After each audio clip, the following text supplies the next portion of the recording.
Ian Trottier here for Discussions of Truth. This is We Can Act event .net, weecanact.net. Salt Palace in Salt Lake City. I have the very wonderful, charming Dr. Douglas G. Frank. Dr. Frank is known for exposing corruption in the voting system in the United States. Dr. Frank, without further ado, please take a moment. If folks are not, if they're not familiar with your work, please make an introduction for yourself. I'm a scientist, a PhD scientist. I've been really a physicist. I'm doing that about 40 years aggressively. I have 60 scientific publications. Back in 1990, I made a big discovery. Made the cover of Science, Naturwissenschaften, Nature magazine. I was kind of famous for a while there. It enabled me to leave academics because I had so many businesses offering me deals to do consulting and whatnot, which was nice. Most of that I'm not allowed to talk about, but basically I was building laser scanners and electron microscopes, custom stuff around the world. I also started a small company where I could do consulting and whatnot, and I started a small school, helped to start a small school for extremely gifted kids, and I've been doing that for years as well, 25 years. So that's kind of what I've been doing for the last 25 years or so. But recently, I started modeling COVID. I do that with my students. We always model epidemics, we model elections, we model all kinds of stuff, and I was modeling COVID last year. We were modeling 30 countries in every county in America and putting our graphs up online and showing everybody what was happening in America with COVID. And it's not what you hear in the media. So a lot of people were tracking me. I had about 150,000 people following me daily on Facebook and whatnot. And that's all down now. You can't go look at that because it's all been purged. All my YouTube pages are all down. All that stuff is gone. But anyway, while I was doing that, politicians around the country were getting to know me. And they were using my data to campaign because it was a campaign year. Well, then after the election, some of them came back to me and said, I think I won, but the numbers are that I lost. So would you look at my numbers? So I started looking at people's numbers. And sure enough, their elections were full of really big anomalies. So I began studying them, and it didn't take me long because I'm a physicist. Physicists love to look at lots of data, put models on them, and make predictions. And that's what I did. I took their data and I began predicting. I was in Pennsylvania at the time, Montgomery County, Pennsylvania District 4, one of the most corrupt in the country. If you remember, that's where the Supreme Court cases were from. Teddy Daniels? This was for Kathy Barnett. But Montgomery District 4 is where those lawsuits were going to the Supreme Court from. So anyway, I was working on that, and I began discovering all kinds of anomalies. And we went to the legislature and showed them, said, "Hey, you got to turn her election over. This is a fraudulent election." And they said, "Well, that's interesting math, Dr. Frank. Have you looked at any other counties?" So I looked at 14 other counties in Pennsylvania and discovered I could predict every one of them, and the voter demographics and how they voted and everything. Is like, wait a minute, I shouldn't be able to do that. I discovered the algorithm that was controlling the outcome. We showed that to the legislators, and they said, wow. I said, have you looked at any other states? So I began looking at other states, and every state I looked in, I could predict things starting just from the United States Census. I could go to the Washington, D.C. Census, download the census, and I could predict every county in a state. And it's like, and I was trying to find a state I couldn't predict because I didn't have any idea it was this widespread corruption. I did Ohio, Florida, North Carolina, Colorado, and I was starting to get a little distressed because how can I predict it everywhere? Well, by that time, the Supreme Court had dropped all the cases, and the Pennsylvania State Legislature had dropped their efforts to try to fix their election, and so I was getting pretty disappointed. But then Kathy Barnett introduced me to Mike Lindell. And I started showing him my work, and he completely freaked out. He loved it. He made a movie about me called Scientific Proof. It's about an hour long. You can see it on frankspeech.com or lindelltv.com. And then he also featured me in his subsequent movie called Absolute Interference. And that sort of made me famous. And so then since then, I've been traveling the country, teaching people in each county. And usually before I go, I run all the numbers on their state and show that I can predict all their counties. And I've been really successful at that, teaching people, encouraging people to go out and find the phantom voters in their communities to prove to their own county clerks that their election was hacked. In fact, that's Dominion? It's not just Dominion. All of them are hacked. There isn't a single system in the country that isn't hacked. I've it's interesting because when I sit down with county clerks, they're usually very stubborn at first. Don't tell me my election was hacked, they'll say, and because they do all the procedures and they're patriots and they're trying to have a good, clean election. And they don't like it when I tell them that their election was hacked. So I usually sit down patiently and go through their own numbers with them. I'm not doing anything except just sitting down with them in their own numbers. And when they see their own numbers, they're shocked. Their own numbers on their own computer. The thing is these election systems, these databases are large. People don't know how to work with large data sets. It's a challenge. So they're given programs to help them manage their databases. But the programs they're given are provided by the election companies. And they don't really show them what they need to see. I come in, I'm big data is my favorite thing. I work with big data sets all the time. I show them their own data in a new light. And they're like, oh my goodness, how did that happen? How did that happen? And they're very angry. So then I show them that. And then and usually I had done 2,500 counties or something like that so far in America, predicted every one of them. But I was sitting down recently with one, and I won't tell you who it is because she's going to testify. And she was like, Dr. Frank, she was fighting. And I'm used to that because they're usually really stubborn because they protect. And I said, well, here, let me show you how I can predict your county. And I started doing it, and I couldn't predict it. And I kept trying. You're doing it from a personal laptop? From my laptop, yeah. And I'm like, I can't predict your election. What's going on here? I've had 2,500 in a row. Something must be wrong. And then she kind of put her fist on the table and she said, no, Dr. Frank. She says, 95% of our people voted in person. And the other 5%, I verified every one of those ballots were real myself. What state is this? I'm not saying. But I'm telling you, that's the first election I couldn't predict. You know why? It was a real election. It wasn't manipulated.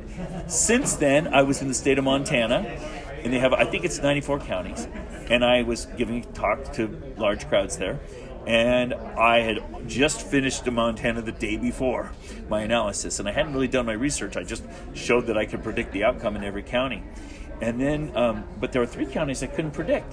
So I'm talking to a group of 500 people, and I say to them, hey, notice I can predict all the counties except for these 3. Anybody know what's different about these 3 counties? I haven't researched it yet. One of the guys stands up, big cowboy hat, and he says, yeah, that one right there. He says, they ain't got no internet. And the point is, if they're connected, they can be manipulated. If they're not connected, it's much harder. Now, this is one of the things I'm going to talk about today in my talk. I just figured this out. I was just in South Carolina, and I learned that last year, right before the election, they installed brand new poll books in every county, electronic poll books. And South Carolina is different than a lot of states. They maintain their state registration database at the state level. So who can vote is controlled at the state level. And all the poll books are all integrated and synced together around the whole state.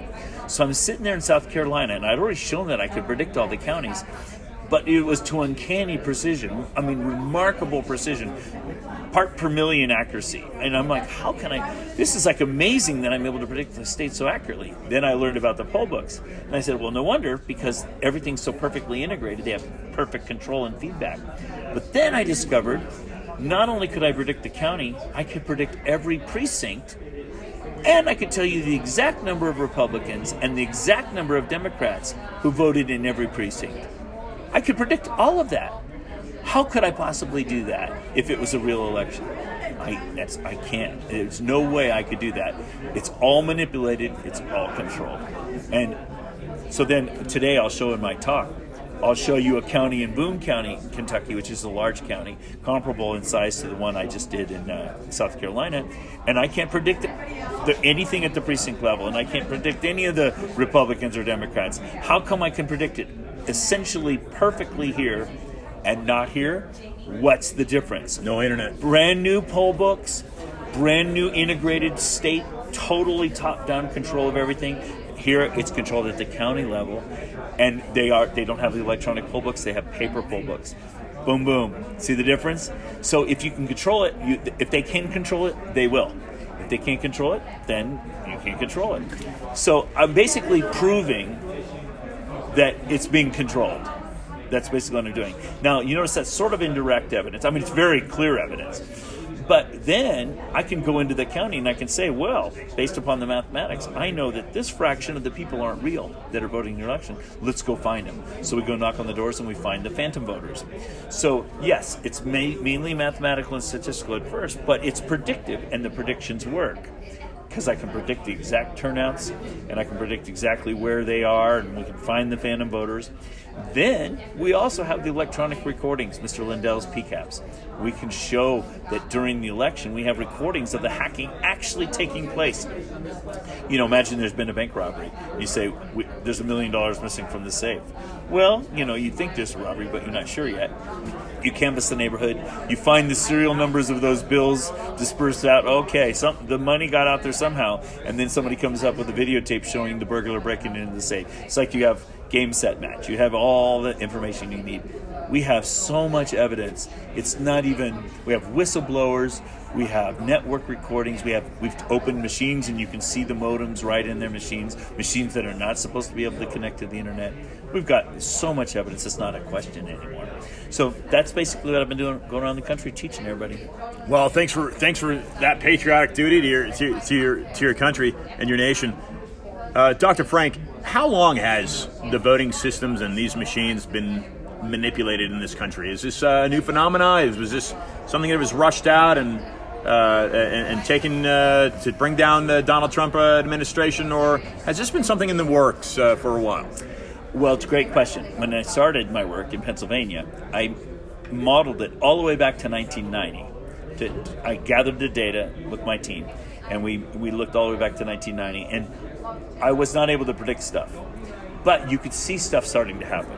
You could see them starting to inflate the databases pretty aggressively starting in 1996. There was a big jump.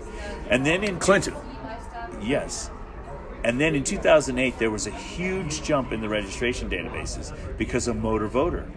You're registering a whole bunch of people who never intended to vote, and it gives them a much larger credit line to draw from to create phantom ballots. So you can see that. Now, here's the thing: you can when I track the trends over the years, you can see gradually, year by year, more and more phantom voters coming in. The thing that made it obvious this time around is that Trump is so popular. They had to make sure he didn't win. They had to stuff massive numbers of phantom ballots. So it just shows up dramatically in the trends. You can just see huge surges in registrations, far exceeding the population growth. You've got more people registered than you have population. You've got more, it's funny, you'll hear, it's only a 70% turnout. Yeah, but if your registration is more than the people you have, 120%, 70% of 120, almost everybody's voting, and that ain't real. So that's the sort of thing you run into around the country. And who in your view, who is behind this? Who are the they? Yeah, who are the they? Who are the they, Doug? Well, let me insert this. So in South Florida, which I based the program out of, we've got Cubans and Venezuelans, especially the Venezuelans, saying, "Hey, we've had rigged elections. This is ridiculous. We're going to stand up to this. This is now happening in the United States." With the complacent Americans, very comfortable. No, it'll never happen in our country. Who are the they? I'm glad you brought up the Venezuelans, because we invented the machines in America to use in other countries to steal their elections. And Venezuela is a perfect example of that. And that's why 90% of European countries, it's illegal to use any machines. They know. So why are we doing it in America? Why do we think we can get away with it? The answer is because our secretaries of states, our governors, our political parties like having control of the elections. So it's sort of like they like the machines because they have control of them. We, the people, have to say, no, we're going to vote on one day. It's going to be photo ID. We're going to vote in person. We're going to vote Amish. All paper, no electricity. Okay, so who are the they? Yeah.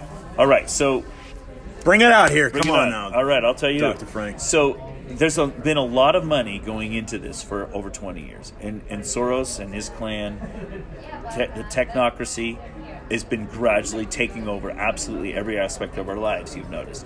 Well, elections are no exception. Are you talking artificial intelligence technocracy, or this is these are human people? And we have a lot of criminals in our country who participated in this.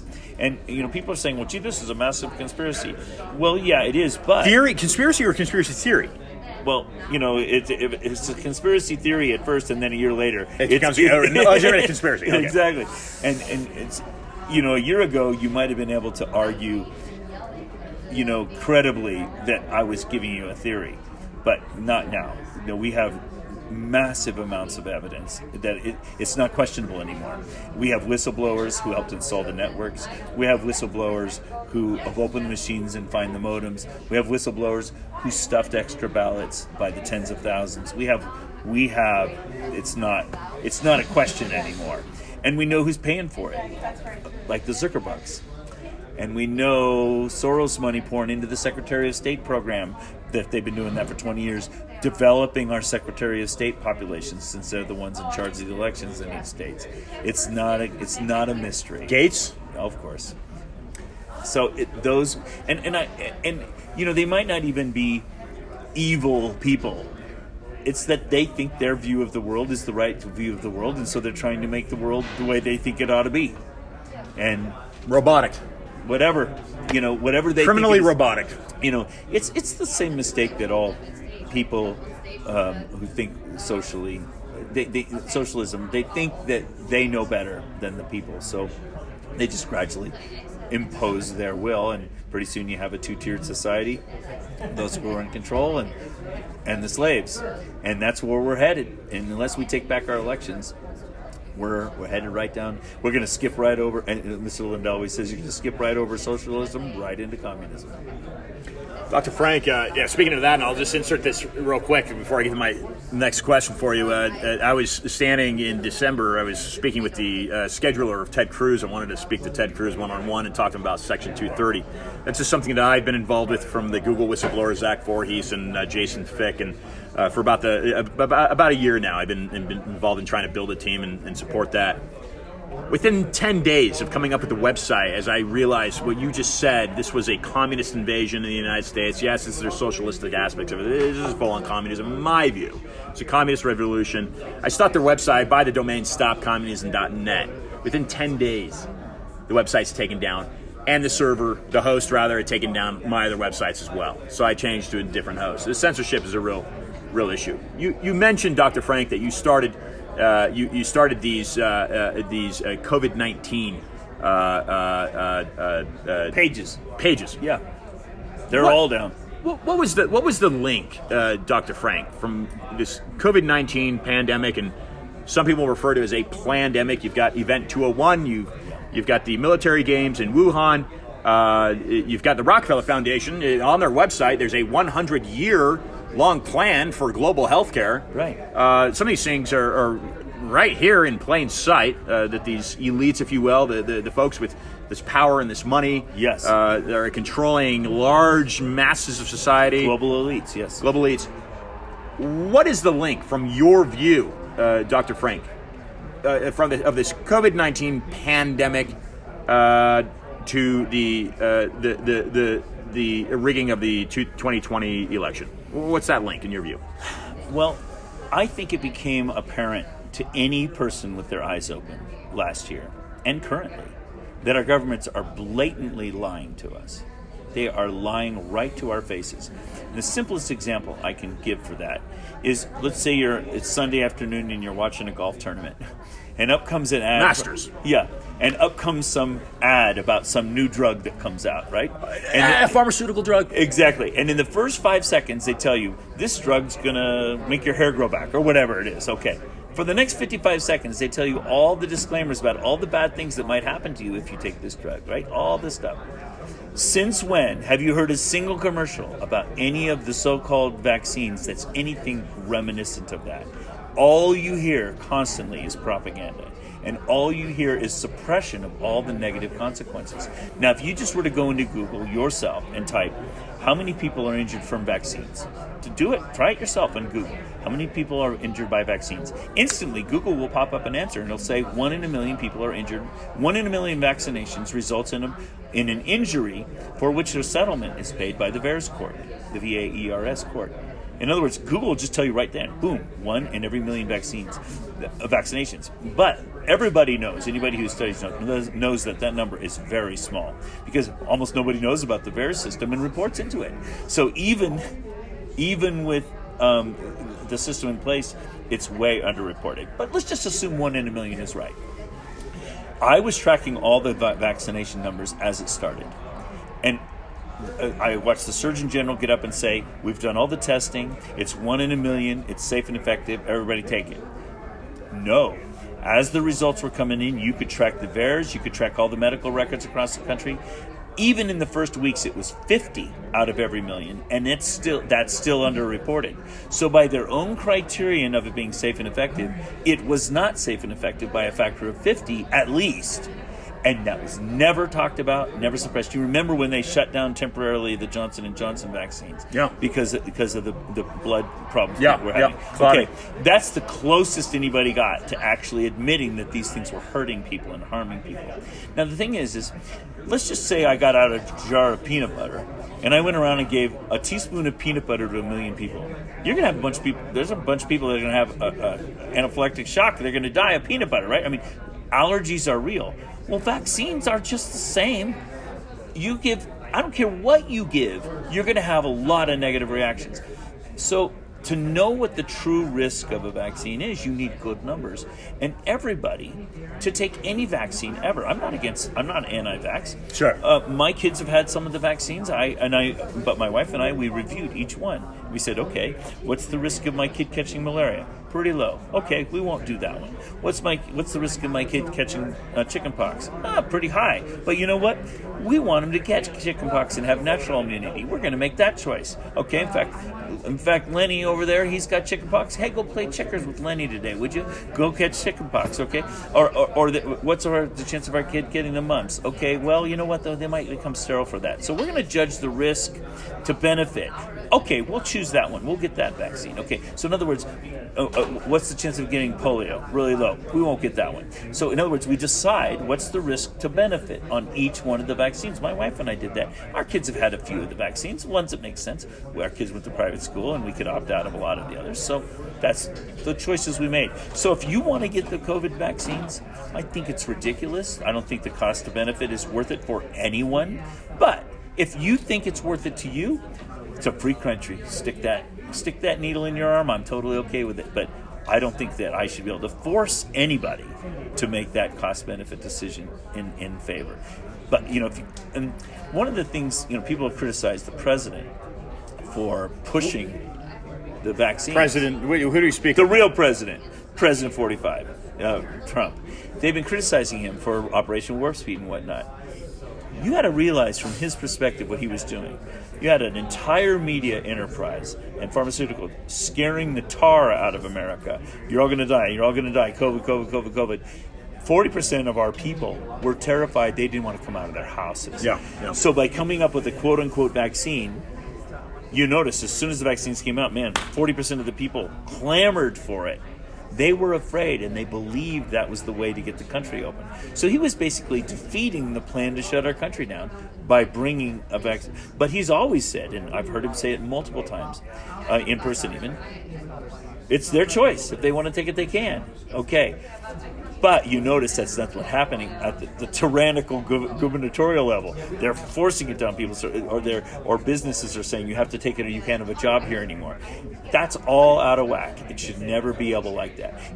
Every individual in America, freedom's in our blood in America.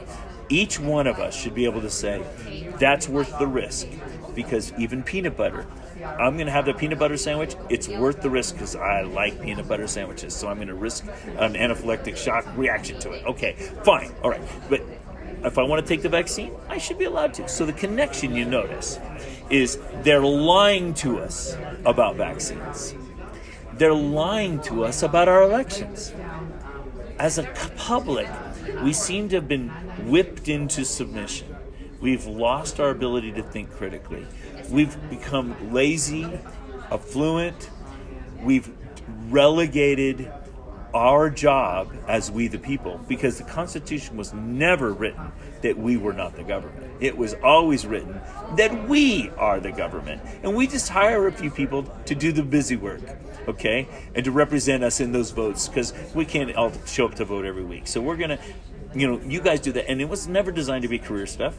It's like, okay, it's a pain. 40 years. Yeah, it's a pain in the butt. Okay, but I'll serve my 2 years in the House because and then I've got to get back to business. And then somebody else can do their turn. Okay, that's the way it was supposed to be from the beginning.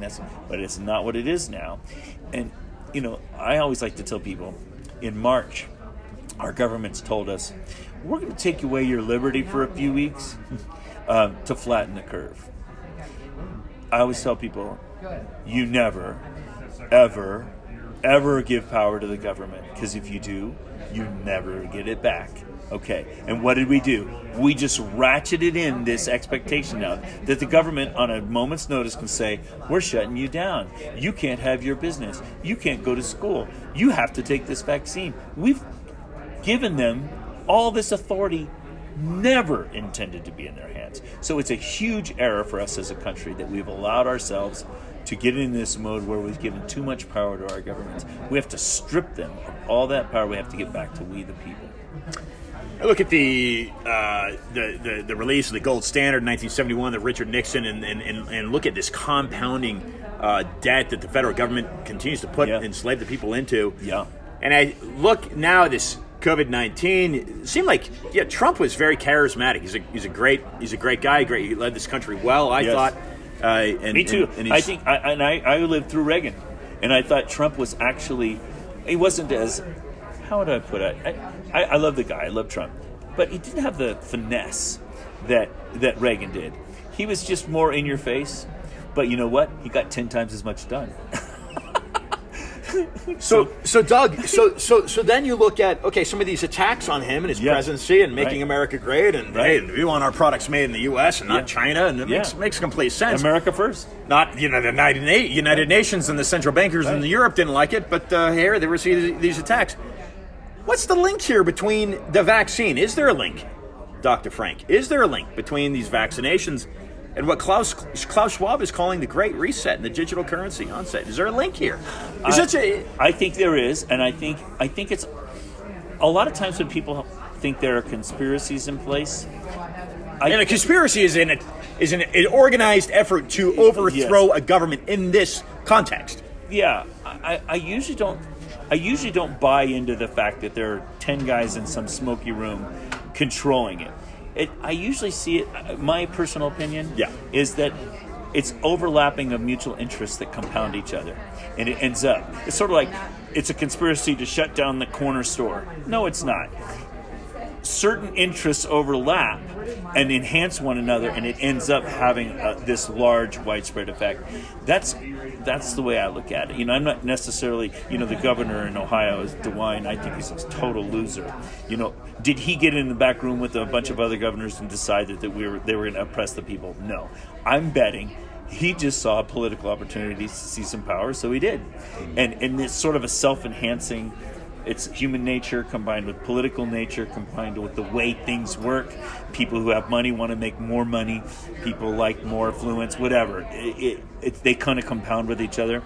But there is, unmistakably, I don't think there's plenty of evidence for anybody who's got their eyes open, that there are a group of technocrats and wealthy people around the world, global elites, who want the world to be their way, and they have the ability to cause great change in the world because of their resources and their wealth.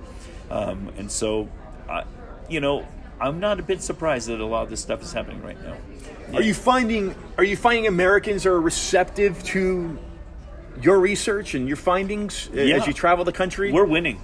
We're winning. We're winning. We're up to 55% of Americans now believe that the fraud was sufficient in the election to overturn to affect the results. 55%. According to who? Rasmussen. That's a Rasmussen poll. That's a Rasmussen poll, just out. And 30% of Democrats and 80% of Republicans. So in other words, and it wasn't like that 6 months ago. Every day we are pounding every day Doug Frank is pounding the pavement. And he's got his glasses off, by the way, listeners. He took his glasses off in response to that question. He means business. Absolutely, buddy.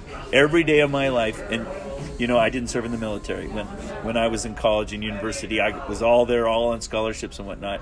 It was after Vietnam, and I always felt a little guilty that I got I got to live in a free country, and I got scholarships, and I got to do amazing science and amazing opportunities, amazing liberty, and I never really paid my dues. This is my tour of duty right now. This is me right now, and I'm not quitting until we have our country back. So if I have to fight every day of my life till I die, that's what I'm going to do, because it's my tour. And people say, "Oh, it's such a sacrifice, Dr. Frank." No, come on. I sleep in hotels every night, okay? I get to eat. You saw me last night. I had a steak dinner for dinner, okay? I didn't see the steak.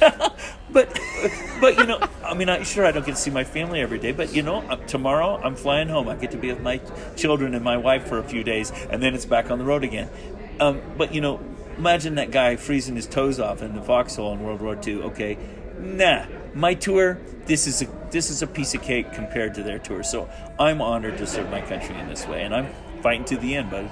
Yeah, thanks so much, Dr. Frank. Let's wind it down here with some thoughts on how does the country move forward. Now, this is a difficult question from the standpoint of most people listening to this are likely not taking mainstream media information too seriously. They're realizing They're smart. the alternative voices, Yeah. or what's bringing freedom back into the American media machine and taking that machine out. With that division, MSNBC, Fox News, that political divide, where frankly, I don't care about politics. I don't care make about the that a Constitution. divide anymore. I think Fox is just as bad now. How do and to that I'm going to say this, Dr. Frank. Rupert Murdoch holds. Okay, we're going back to some of these European roots and powers. Rupert Murdoch holds a Knight Commander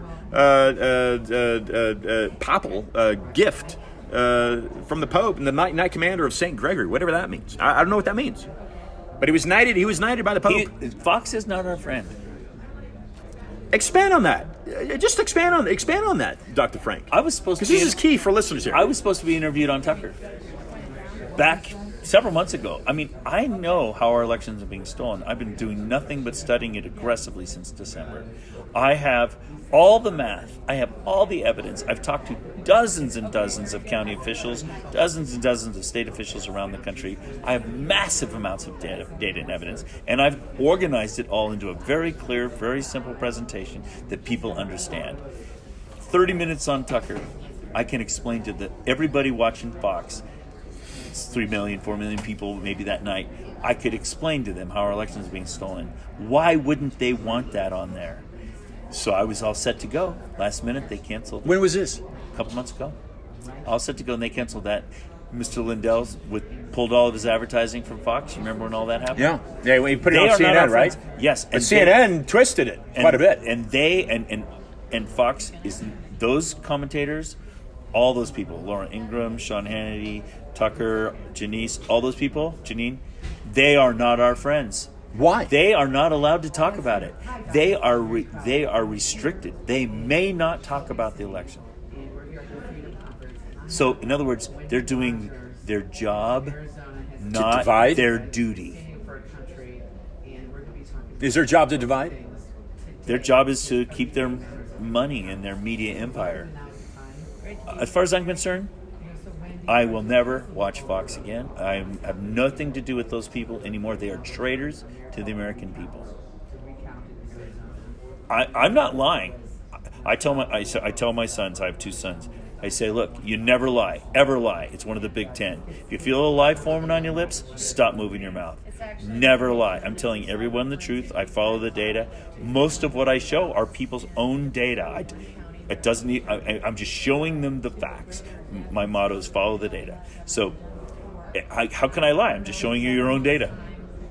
And yet that's being suppressed. It's like suppressing the VAERS data, the vaccine injury data. It's like suppressing the risks of the vaccine. They're suppressing all that information everywhere to manipulate the public and control the public. And I love that example of the commercial because everyone knows I'm right. Anybody who's ever watched those commercials knows it. exactly that. They've never seen a commercial like that about the vaccine. They've never seen the risks. Yet we know every vaccine, every inoculation has risks, and they're never presented to you. You say we're winning. You travel the country. We're winning. Because we're up to 55%. And that's growing. Where's America a year from now, Dr. Frank? Year from now, Trump's back in office. Oh. Doug, come on. You're saying that seriously? I'm saying that seriously. We're about to drop a big Supreme Court case signed on by many states and officials where it is undeniable that our country's been stolen. And you confident the Supreme Court's going to rule in your favor? I don't care. I don't care what the Supreme Court does. They're a bunch of corrupt people too. All I care is that America. Is your comment the president will return to the Oval Office in a year? Is that more fueled by your desire or what you? Okay, well, this is how I look at it. We're already at 55%. Let's say by January 1, we're at 80%. Let's say 80% of American people believe the election was fraudulent. Do you think America is just going to sit on our hands and just say, okay, yeah, we're going to keep letting this puppet run our country?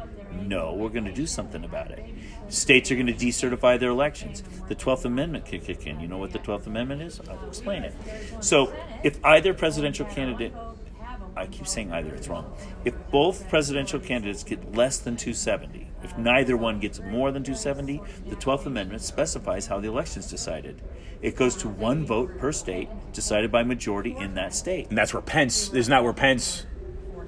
And 37 of our states had majority Trump. So it would be, and then there's a tiebreaker is the president of the Senate, so that would be Kamala Harris. So that it'd be 37-14. So if all we need are 3 states to decertify, boom, goes to the 12th Amendment. That immediately puts Trump in office. Immediately. Okay? Now, that's a pretty violent thing, perhaps, because people may not accept that, right? And we may have some trouble in our country. Another potential outcome. Let's say that 80% of people finally say, yeah, this election was totally fraudulent. Well, maybe we'd just say, all right, let's do a do-over. Let's have a real election on paper. Everybody shows up one day, in person, photo ID, and let's have an election.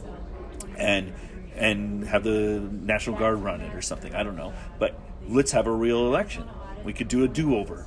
And that could put Trump right back in because he won by overwhelming majority. I mean, massive. And think about it. Look how happy everybody is right now with Biden, right? So, in other words, especially Bill Maher. And now that they've got a taste, now that they've had a taste of what they may have voted for, now they know. But in the end, Trump really won in 2020 anyway. So it's only going to expand the margins for him because we're pissed off as a country, right? So I gave you one way, the 12th Amendment. Here's the second way. America says let's do a do-over, and it'll be overwhelming. And, you know, I just think in the end, we can't trust our courts, we can't trust our legislatures, but we can trust our people. In the end, that's where our confidence has to be. And so my job is to get the truth into the hands of the people so that the people then will make the decision. And Americans, we have liberty in our blood. We're not going to stand for it. Once 80% of it, gosh, we don't need even 80%. 60, 65%, that's it, man. This country's going to be a boiling pot at that point. We're not going to... Can you imagine 2/3 of people don't think the election was real? Then we're not going to stand for this crap anymore. We're gonna fix it. So hypothetically, we move Donald back in office where he rightfully belongs. Right. We give him another 4 years. From that point on. Oh, I can tell you something about that. Do you know what this? Do you know how many years the Constitution specifies is the limit for a single president, for a single person? I was assuming 4. Everybody thinks it's 8, 2 terms. Okay. It's not. It's 10. The Constitution specifically limits a candidate to 10 years because they could be like a vice president that comes in to finish a term and then be elected twice. So this is my dream scenario. My dream scenario is 2002, we rehold the election because... Without the internet? Right. A real election. That's my dream scenario. Well, my dream scenario is the 12th Amendment tomorrow and Trump's back immediately. But, you know, I have to be realistic.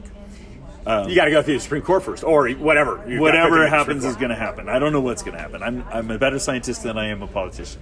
But my dream scenario is for the 12th Amendment tomorrow. But probably it's going to be, let's do a do-over. So then think about it. Trump could do 2 more years, and then 4 more years. We could have Trump for 10 years. And then that would be cool. And then you know what? After he finishes his last term, we'll put Lindell in. That puts him at about 80 years old.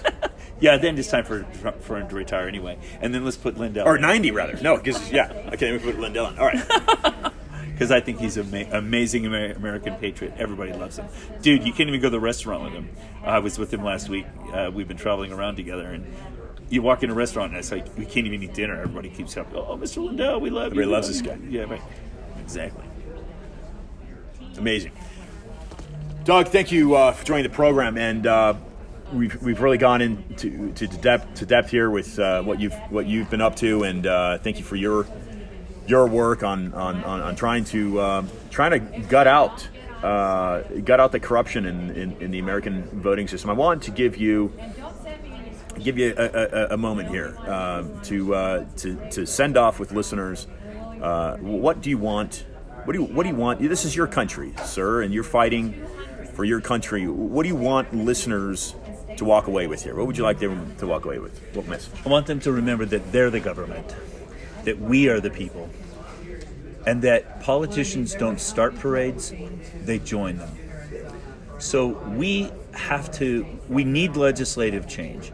But we can't start with the legislature. We have to start with us. We have to start the parade. And once we start the parade, that empowers our legislators. They will join our parade, and we take back our country. Ladies and gentlemen, Dr. Frank. Thank you very much, Doctor. Thank you. You're welcome.